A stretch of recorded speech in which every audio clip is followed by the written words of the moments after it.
Deme un segundito.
Bien, qué pena. Tenía el micrófono cerrado. Listo. Entonces, la distribución hipergeométrica, un caso típico de la distribución hipergeométrica es el ejemplo que traemos desde el capítulo anterior, que seguramente lo recuerda, 850 partes, de las cuales 50 son defectuosas, se toman 2 al azar y sin reemplazo y se cuentan el número de defectuosas, y la variable de interés ahí es el número de defectuosas en la muestra que se toma. Ese es un caso típico de distribución hipergeométrica. En general, la distribución hipergeométrica para que tengas tú una variable con distribución hipergeométrica se deben cumplir las siguientes condiciones. Primera condición, debo tener un conjunto de n objetos, un conjunto de n mayúscula objetos, y en esos n objetos hay k objetos, k mayúscula, que tienen una característica, un atributo, tienen un atributo que le vamos a llamar éxito. ¿Sí? O sea, en los n objetos hay unos que tienen un atributo especial que le vamos a llamar éxito. Recuerde, ese atributo puede ser estar defectuoso, estar malo, ser de determinado grupo, cosas por el estilo. Y obviamente el resto, n-k, no son éxitos, no tienen el atributo, son fracasos.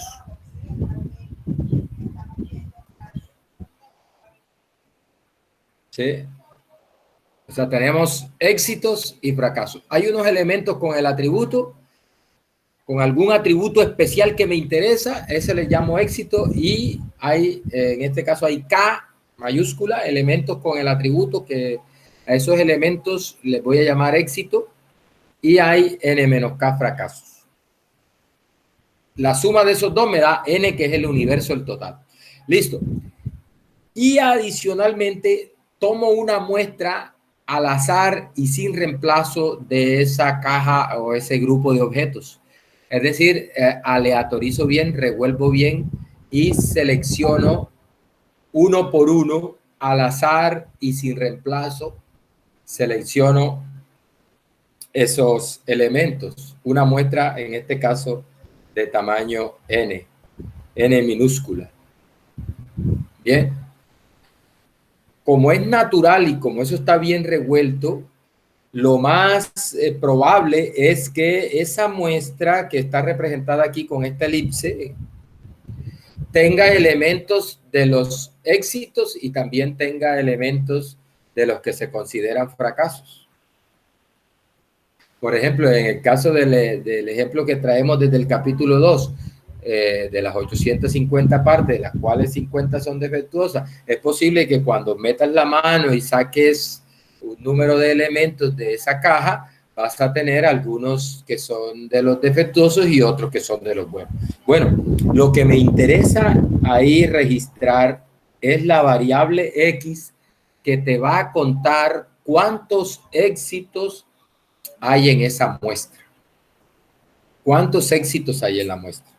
A esa variable aleatoria que te cuenta el número de éxitos en la muestra tomada de esa población con esa característica, a esa variable aleatoria se le dice que tiene distribución hipergeométrica. Hipergeométrica. Su función de probabilidad es esta. Mire, acá, la función de probabilidad es K combinado X. Recuerde, K es el número de éxitos en la población. X es el valor de la variable, que recuerde que es el número de éxitos, pero en la muestra. N menos K es el número de fracasos en la población. Recuerde que hay K éxitos y N menos K fracasos. De tal manera que la suma de los dos nos da N. N menos K combinado N menos X. Mire que esos son los fracasos en la muestra. Nótese que X más N menos X nos da N, que es el tamaño de la muestra. Listo. Eso va arriba. Eso es aquí es un producto, ¿oyeron? Producto. K combinado X por N menos K combinado N menos X sobre N combinado N minúscula, N mayúscula combinado N minúscula. Este denominador es el número de posibles muestras de tamaño N minúscula que tú puedes sacar de ese conjunto que tiene N mayúscula elementos. Bien, note una cosa acá. El rango de esa variable, que es este conjunto de valores,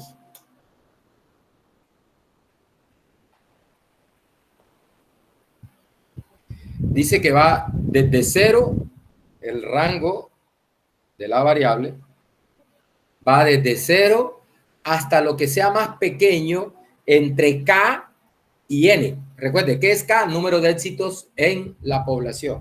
¿Y qué es N? Tamaño de la muestra. Claro, tiene sentido. ¿Por qué? Mire, porque recuerde que X es el número de éxitos en la muestra, ¿ya? Número de éxitos en la muestra. Entonces, piensa, el número de éxitos en la muestra no puede ser más grande que el número de éxitos en la población. Es decir, suponiendo que el tamaño de muestra sea N sea más grande que el tamaño, el número de éxitos en la población, tú no puedes tener más éxitos en la muestra que los éxitos que hay en la población. ¿Listo?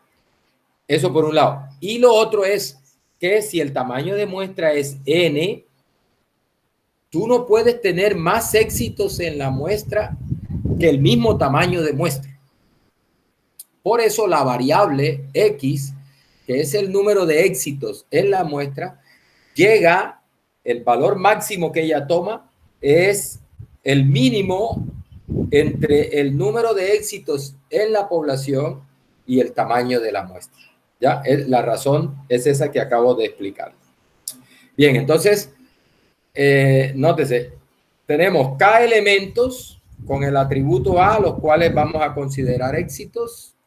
Tenemos N-K sin el atributo, el complemento de A, que le vamos a llamar fracaso, y tomamos una muestra de tamaño N de esa población al azar y sin reemplazo. Recuerde, sin reemplazo significa que voy sacando y voy dejando fuera de la caja, voy dejando fuera, es decir, no vuelvo a poner no vuelvo a restituir ahí en la población el elemento que selecciono. Y recuerde que la variable que me interesa es el número de éxitos en la muestra. Listo. A esa variable que te cuenta el número de éxitos en la muestra, se dice que tiene distribución hipergeométrica y su función de probabilidad es esta. Vamos a hacer, bueno, antes de hacer un ejemplo, en una hipergeométrica el valor esperado es N por P, con P la proporción de éxitos en la población. Recuerde, K sobre N es, mire que es el número de éxitos en la población sobre el tamaño de la población. Entonces, K sobre N es la proporción de éxitos en la población. Entonces es N por P, donde P es la proporción de éxitos en la población, y la varianza es N por P por 1 menos P, que multiplica a N menos N mayúscula menos N minúscula, tamaño de la población menos tamaño de la muestra, sobre tamaño de la población menos 1. Esa es la varianza de la variable aleatoria. Recuerde, P es la proporción de éxitos en la muestra. Mire que se parece bastante a los parámetros de una binomial.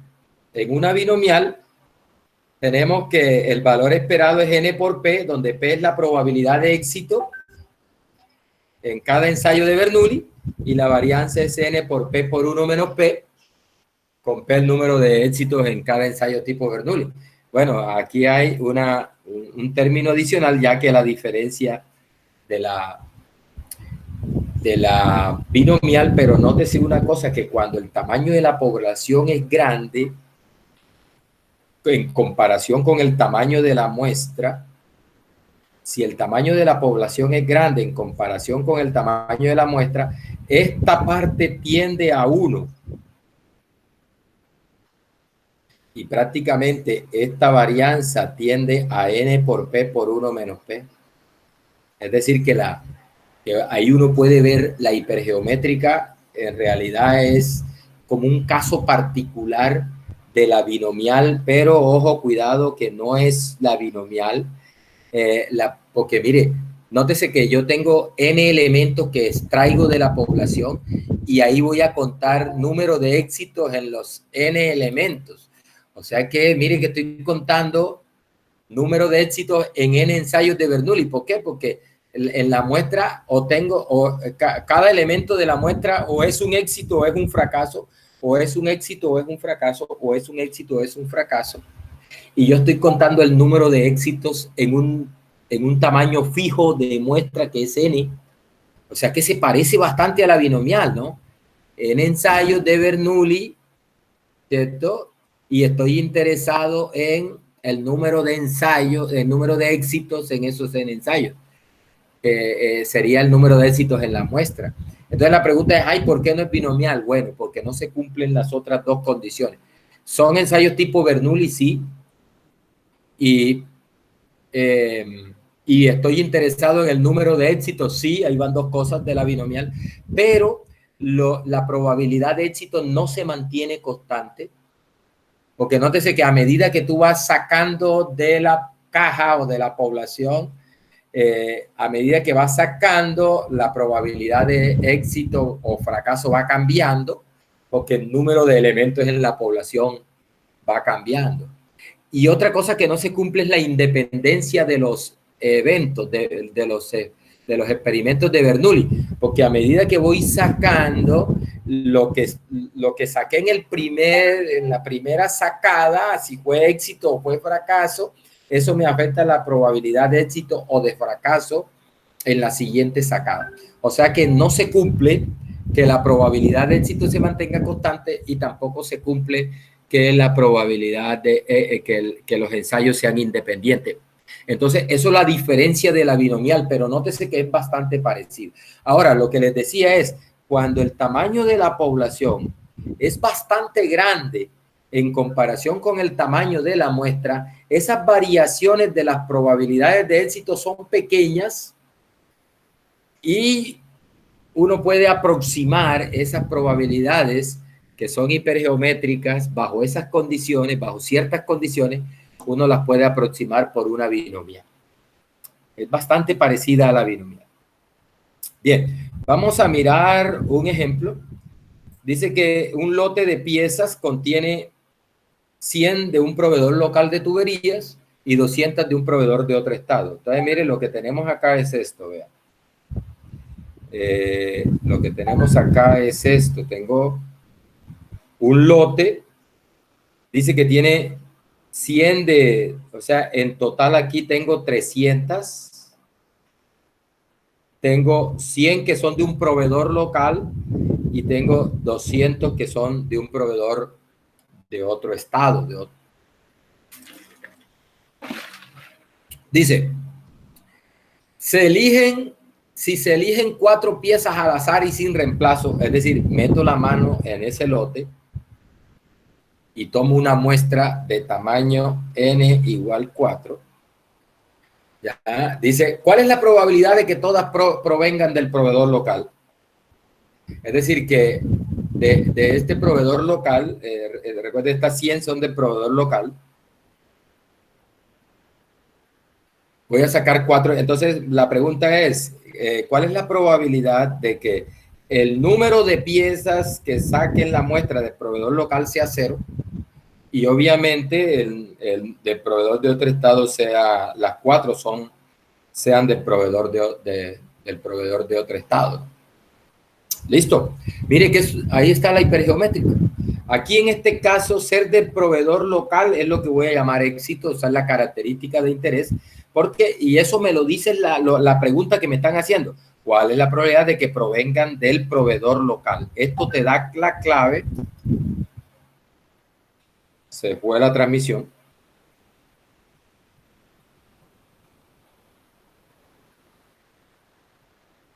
Dice que un participante me quitó de la reunión. Cuidado con eso. Espero que haya sido accidentalmente, porque eso suele ocurrir, ¿no? Que haya accidentes. Pero si es saboteo, mucho cuidado, que no soy yo cuando me enojo. Ojo con eso.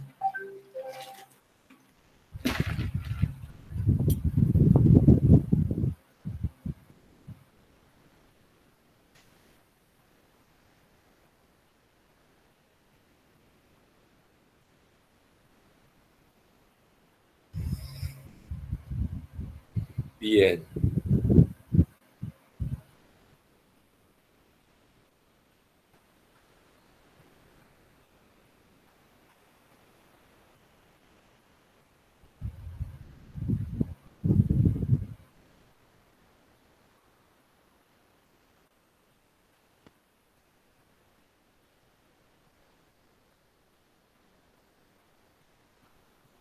Bien.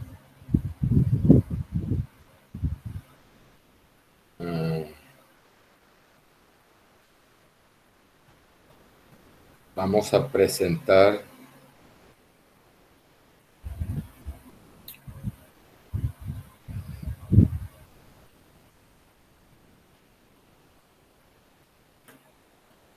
Bien. Ahí está. Bien. Entonces, mire, lo que nos están preguntando aquí es, ¿cuál es la probabilidad de que el número de éxitos en la muestra sea 0? Entonces recuerde, eso se calcula así, la función de probabilidad. Número de éxitos en la población combinado número de éxitos en la muestra. Es decir, 100 combinado 0 por número de fracasos en la población, número de fracasos en la muestra. 204. Y en el denominador va el tamaño de la muestra, 300, tamaño de la población combinado tamaño de muestra, 300 combinado 4.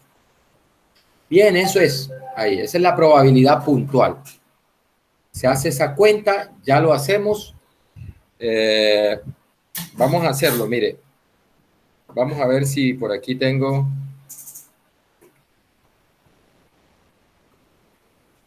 A ver. Aquí tengo R para no pasarme para el computador, a ver si me funciona aquí.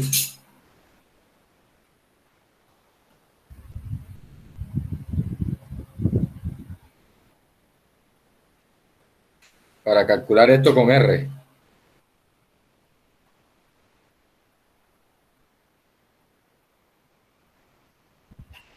Ay.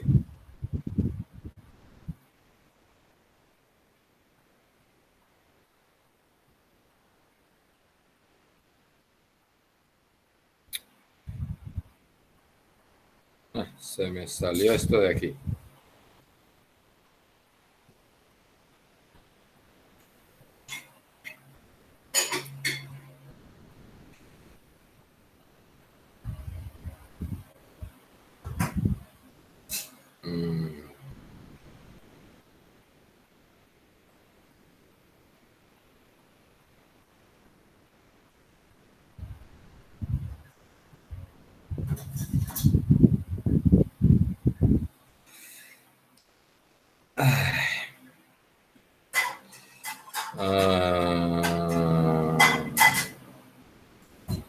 Aquí.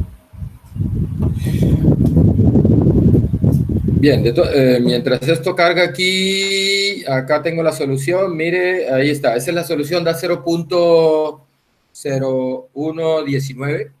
Ahora miramos la cuenta.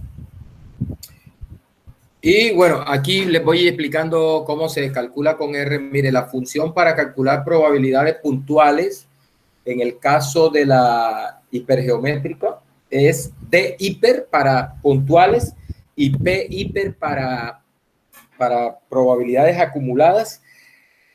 Bueno, aquí hay que tener en cuenta una cosa. Mire, a R hay que entregarle, bueno, el X, hay que entregarle el número de éxitos en la población y hay que entregarle el número de fracasos en la población, que R le llama M al número de éxitos, nosotros le llamamos K, nosotros no, Montgomery, de donde preparé la clase, la presentación, le llama K, R le llama M, R le llama N al número de fracasos, nosotros le llamamos N mayúscula menos K, y R le llama K minúscula al tamaño de la muestra, ojo, tamaño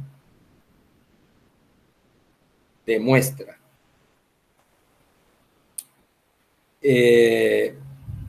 Tamaño de muestra, el M es el número de éxitos, el N es el número de fracasos en la población y tamaño de la muestra, y recuerde X es, bueno, el valor de la variable por el que me están preguntando la probabilidad. Bien, vamos a ver si ya cargó acá. No, está ahí cargando, bueno. Dice que está abriendo el proyecto. Bien, mire, con P hiper se calculan probabilidades acumuladas. Por ejemplo, este código es para calcular la probabilidad de que la variable sea menor o igual que 4, que obviamente en este caso esto debe dar 1. ¿Por qué? Porque si tomo una muestra de tamaño 4, obviamente el número de éxitos en esa muestra es menor o igual que 4 necesariamente. Bueno, ahora miramos los cálculos en R. No ha cargado.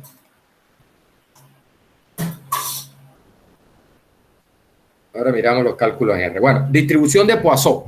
La distribución de Poisson es otro modelo bastante utilizado. Dice que es adecuado para evaluar la probabilidad de ocurrencia de un evento en intervalos de tiempo, intervalos de longitud, de superficie, de volumen.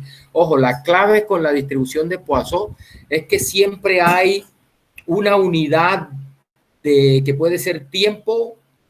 Hay muchos ejercicios con tiempo, pero también hay, por ejemplo, unidad de longitud, hay unidad de superficie, hay unidad de volumen, y lo que hace la variable de interés ahí es el número de ocurrencias de algún evento en esa unidad. Por ejemplo, número de accidentes en una semana en un tramo de carretera, una semana. Bueno, mira, aquí tengo unos ejemplos. Número de accidentes por semana en un tramo de carretera. Ahí está. Mire que hay una unidad de tiempo que es semana y ya están contando número de accidentes, o sea, eventos en la unidad de tiempo.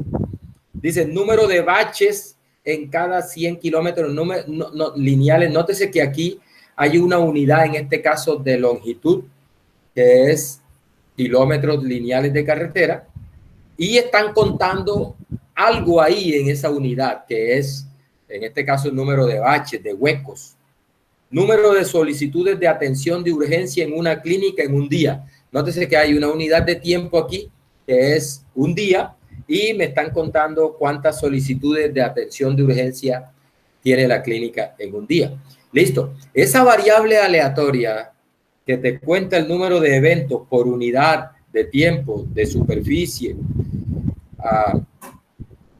de longitud, de volumen, esa variable se modela bastante bien con esta distribución de Poisson. Un ejemplo típico que era válido antes, ya no es válido ese ejemplo de la distribución de Poisson, que aparecía por ahí en los libros, incluso ejercicios de eso. Una secretaria que mecanografía una carta. Nótese que ahí hay una... Ya eso no se usa porque las máquinas de escribir eso están... Ya, yo creo que ustedes nacieron y ya no existían las máquinas de escribir, pero es un ejemplo de hace mucho rato donde todavía existían las máquinas de escribir y las secretarias escribían cartas ahí, y equivocarse ahí era un complique porque si cometía un error de ortografía tenía que empezar de nuevo. Entonces, nótese que la idea es bueno el ejemplo porque ahí hay una unidad de superficie que es la hoja de papel y se cuenta en esa hoja de papel el número, por ejemplo, de errores ortográficos que tenga en una hoja de papel. O sea, hay una unidad de superficie y se cuentan errores en esa unidad de superficie. Ya ese ejemplo no es válido porque ahora, como está Word y hay corrector ortográfico, pues ya las secretarias no deberían cometer ese tipo de errores de ortografía. Bien, mire, hay unos supuestos que tiene la distribución de Poisson y es que el número de eventos que ocurren en un intervalo de tiempo excluyente son independientes, es decir, aquí estoy hablando de intervalos de tiempo, pero recuerden, no necesariamente son intervalos de tiempo, pueden ser de superficie, pueden ser un área puede ser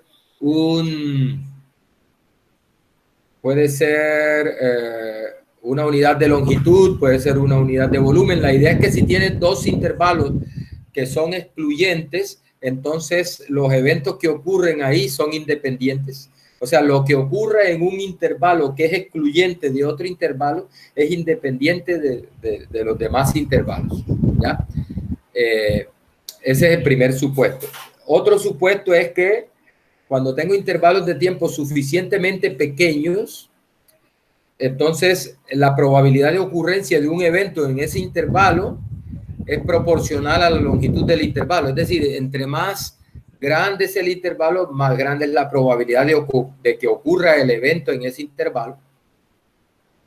Y por último, es que la probabilidad de tener más de una ocurrencia en un intervalo de tiempo suficientemente pequeño, esa es despreciable, es decir, es casi cero. Es decir, a medida que los intervalos se acortan, la probabilidad de encontrar, de contar un evento, más de un evento ahí, es prácticamente cero. Es decir, es poco probable que siendo los intervalos suficientemente pequeños, tú encuentres más de un evento en ese intervalo. Esos son los supuestos. Bueno, la variable aleatoria que cuenta el número de veces que un evento ocurre en un intervalo o unidad de tiempo, de longitud, de superficie, de volumen, etcétera. Dice, y si se tienen eventos, que estos eventos son independientes, es decir, si se cumplen las condiciones, esos supuestos que acabamos de enumerar ahí, dice que, y si el número promedio por intervalo es lambda, aquí hay un parámetro que es positivo, ¿oyeron? Este lambda es un valor positivo y es el número promedio de ocurrencias por intervalo. Entonces se dice que X tiene una distribución de Poisson y su función de probabilidad es esta, mire. E a la menos lambda, esta es la base de los logaritmos naturales, E a la menos lambda. Lambda es este parámetro que es el promedio de ocurrencias por unidad. Lambda a la X sobre X factorial. Nótese que X empieza en 0 y no tiene límite superior. Aquí está X factorial. Muchachos, recuerde, por definición, 0 factorial es 1, ¿oyeron? Por eso, ojo que cuando X sea 0, aquí iría 0 factorial, que por definición es 1. Bien. En una Poisson, el valor esperado es el mismo lambda y la varianza es el mismo lambda. Es decir, aquí en una Poisson, el valor esperado y la varianza coinciden, son iguales. Valor esperado y varianza son iguales en una Poisson. Vamos a mirar un ejemplo. Dice, el número de baches en una sección de carretera interdepartamental puede modelarse con una distribución de Poisson con media de 2 baches por milla. Es decir, en una milla tengo 2 huecos, dos huecos que reparar, 2 baches que reparar. Dice, la primera pregunta, ¿cuál es la probabilidad de que no haya baches que reparar en un tramo de 5 millas? Cuidado, que aquí me están preguntando por un tramo de 5 millas y acá me están dando la media que es 2 baches por milla. Cuidado con eso. Listo. La segunda pregunta es, ¿cuál es la probabilidad de que sea necesario reparar al menos un bache en un tramo de media milla? Nótese que acá me están preguntando por media milla, por ocurrencias de baches en media milla, y acá el enunciado del ejercicio me está dando la media en 2 millas. Eso es lo único que hay que tener cuidado acá. Es decir, que el lambda va a cambiar dependiendo de la unidad de medida. Entonces, mire, ¿cuál es la probabilidad de que no haya baches que reparar en un tramo de 5 millas? Mire, sea X el número de baches en 5 millas. Entonces, X es de Poisson con una media, cuidado, de 10. Lo que hay que hacer aquí es una regla de 3. Si en una milla hay 2 baches, en 5 millas habrán 10. Una regla de 3. Eso es válido por los supuestos que tenemos allá. Recuerde que dice el número de eventos en un intervalo es proporcional a la longitud del intervalo. Bueno, eso es lo que nos permite usar la regla de 3 en este caso. Entonces, si en una milla hay 2 baches, 2 huecos que reparar, entonces en 5 millas en promedio habrán 10. ¿Listo? Entonces aquí el lambda es igual a 10. Entonces, ¿qué me está preguntando? Por la probabilidad de que tenga 0 eventos, es decir, 0 baches en 5 millas. Entonces, mire que ahí aplicamos la función de probabilidad, E a la menos lambda, en este caso, lambda es 10, lambda a la X, X es 0, recuerden, este es el X minúscula, es lambda a la E a la menos lambda, lambda a la X sobre X factorial. Eso me da 0.000454. Es decir, es muy poco probable, lo cual tiene sentido, ¿no? Es muy poco probable que si hay en promedio 10 baches, 10 huecos en 5 millas, es muy poco probable que no encuentres ningún huequito que reparar en un tramo de 5 millas. Entonces, es una probabilidad bastante baja.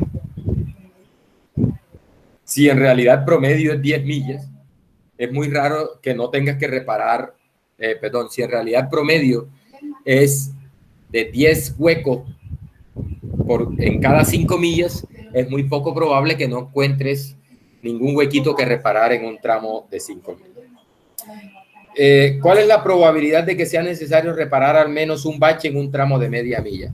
Entonces, nuevamente aquí, mire, X, el número de baches en media milla ahora. Número de baches en media milla. Entonces, lo mismo, muchachos, una reglita de 3. Si en una milla hay 2, en media milla habrá 1. Entonces, el lambda para el caso de media milla es igual a 1.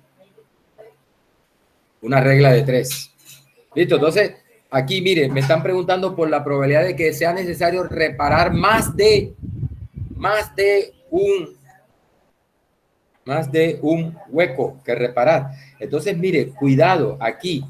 Recuerde que la Poisson no tiene límite superior. Entonces, en este caso, esta probabilidad de que X sea mayor que 1, hay que trabajarla con el complemento. La probabilidad de X mayor o igual que 1 es igual a 1 menos la probabilidad de que X sea menor o igual, menor estrictamente que 1. Pero recuerde, menor estrictamente que 1, como eso es una variable discreta, es equivalente a menor o igual que 0. Ahora, como la Poisson arranca en 0, recuerde, el rango de la variable aleatoria es 0, 1, 2, 3, 4. Menor o igual que 0 es necesariamente 0. Entonces, esto es igual a 1 menos la probabilidad de que X sea igual a 0. Listo, la probabilidad de que X sea igual a 0 se calcula usando la fórmula, la función de probabilidad. Mire, 1 menos E a la menos lambda por lambda a la X sobre X factorial. Ese 1 a la 0 es 1, 0 factorial, recuerde, por definición es 1, y me queda 1 menos E a la menos 1, que nos da 0.6321. Eso es. Bien, mire, para calcular probabilidades puntuales con R, la función es depois, le entregas el X y le entregas el lambda. Por ejemplo, si quisieras calcular probabilidades acumuladas en R con una Poisson, entonces la función es ppois y le entregas el X, bueno, el R lo llama Q, le entregas el valor y le entregas el lambda y eso te regresa. Vamos a ver si ya aquí, no, esto aquí esto aquí vamos a tratar de recargar aquí, a ver, si no nos vamos para el computador. La idea era no estar cambiando aquí. Ahí cargó, ¿ve? Aquí está. Vamos a ver. Mire, vamos a resolver el problema de la hipergeométrica.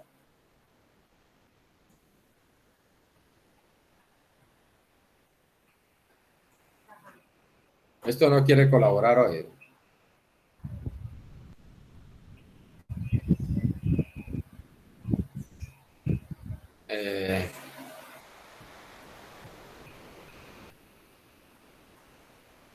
Vamos a resolver con R para que usted la vea trabajando. Aquí.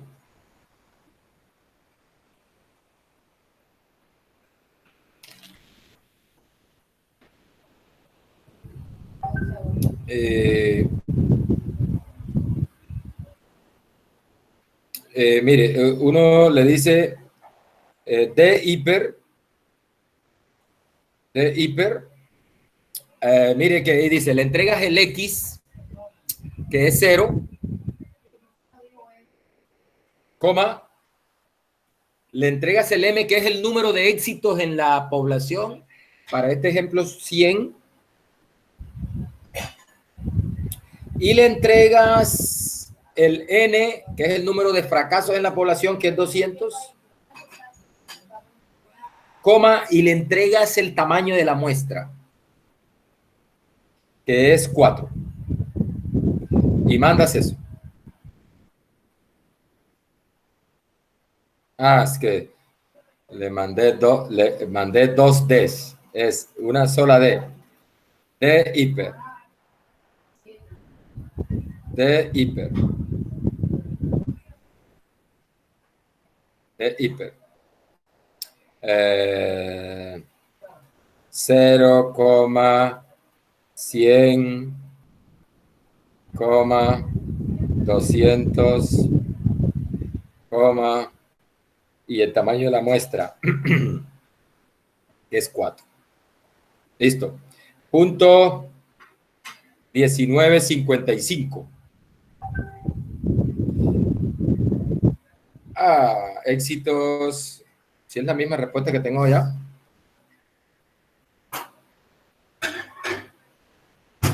Bueno, no, yo no tengo la respuesta acá. La respuesta me la da. Sí la tengo acá. Punto 0119. Ya. Es que metí mal los parámetros. No es 0, me están preguntando porque los 4 sean del proveedor local. O sea, de encontrar 4 del proveedor local. O sea, es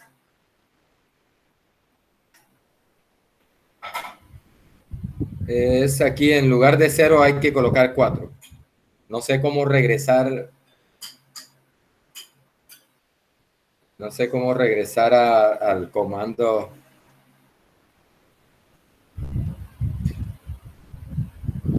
En la consola de R1 con flechita arriba puede regresar al comando anterior. Bueno, es de hiper. Aquí no es 0, es 4. O sea, 4 que sean 4 éxitos en la muestra de tamaño 4. Eso fue 100, 200 y el tamaño de la muestra 4. Listo, y se ejecuta. Pero ¿por qué me está poniendo 2D? Es que cuando le digo que me seleccione,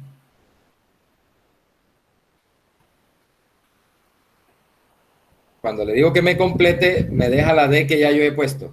D hiper. 4, 100, 200, 4. Ahora sí. Listo. Esa sí es la respuesta. Esa es la respuesta. 0.0118. Yo la tengo ya redondeada a 4 cifras. Es 0.0119 la tengo yo redondeada. Bien. Eso es la probabilidad de que los 4 sean del proveedor local. Cuando tomo 4, en una muestra de tamaño 4, los 4 sean del proveedor local. Por ejemplo, si te preguntaran, calcule la probabilidad de que 2 o menos sean del proveedor local. 2 o menos sean del proveedor local. Entonces hay que usar ahí P hiper. P hiper. Entonces 2 o menos, colocas 2. Los mismos parámetros, 100 éxitos, 200 fracasos y tamaño de muestra 4. Bien, eso es. Esa es la probabilidad de 2 o menos sean del proveedor local. Punto 8903. Bien, eso es. Para la Poisson, por ejemplo,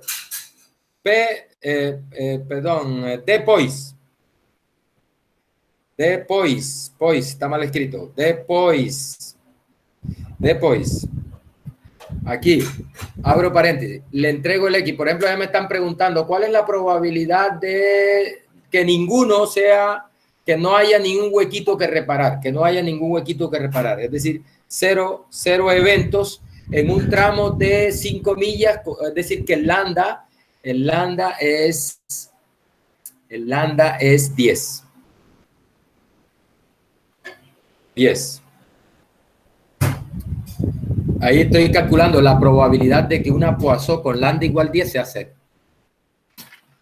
Eso es, mire que es 0.0004. Ahí hay que correr esa comita 5 espacios hacia la izquierda. O sea, es algo como 0.00004 53999. ¿Ya? Eso es. Esa es la respuesta. Bien. Por ejemplo, cuál es la probabilidad de que tengas que reparar Por ejemplo, en la segunda pregunta que hacen ahí, que es que tengas que reparar más de un hueco, creo que es. Vamos a ver, vamos a ver. La segunda pregunta.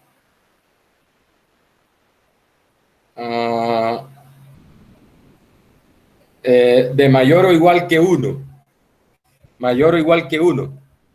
Entonces recuerde, ese mayor o igual que 1 yo lo puedo escribir como de 1 menos la probabilidad de menor estrictamente que 1. Es decir, 1 menos la probabilidad de menor o igual que 0. Entonces eso lo puedo hacer así, vea. 1 menos la probabilidad de menor o igual que 0. Recuerde que P hiper te da precisamente la probabilidad de menor o igual que tal cosa. Entonces, perdón, P hiper no, P pois. Ya estamos en la Poisson.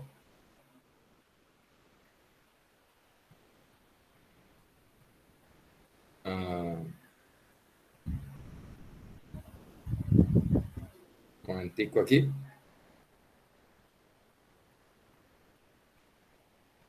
¿No quiere colaborar esto?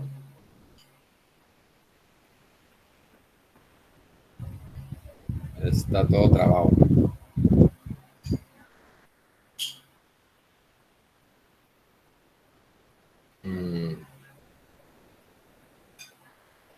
Aquí.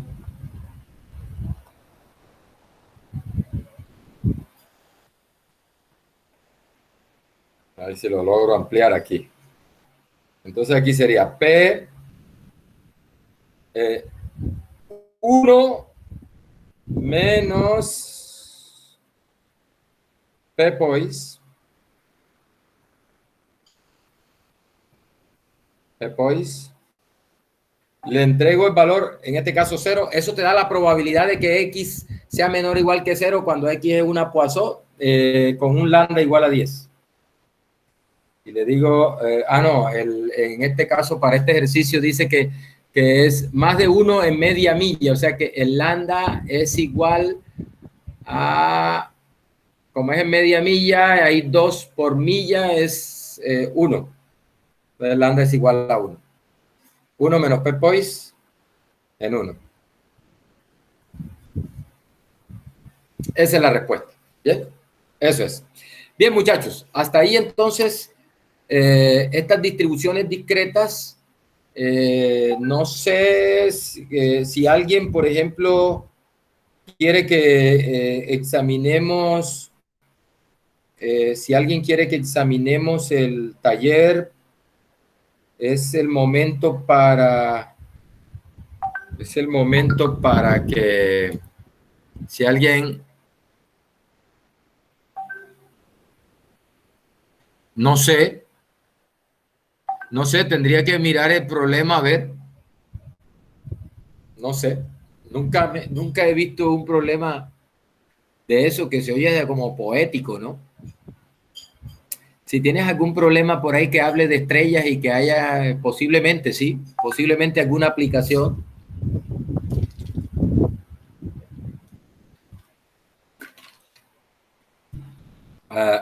La niña lo que pregunta es que la distribución de Poisson se usa para calcular el número de estrellas. No sé, posiblemente.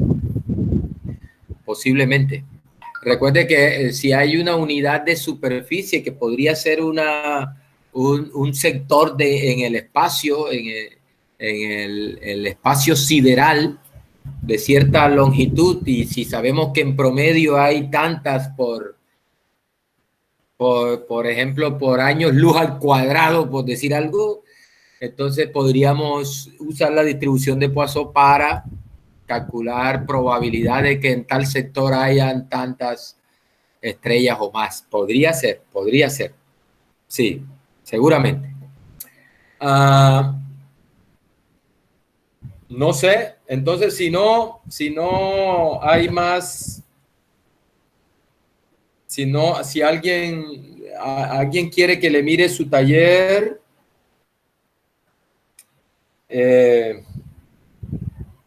podemos hacerlo. No sé, aquí estoy en la plataforma. Si no, pues,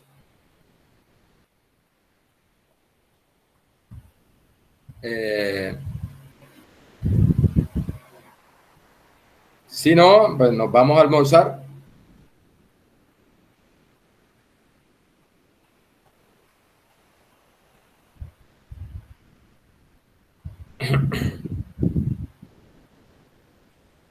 Miércoles.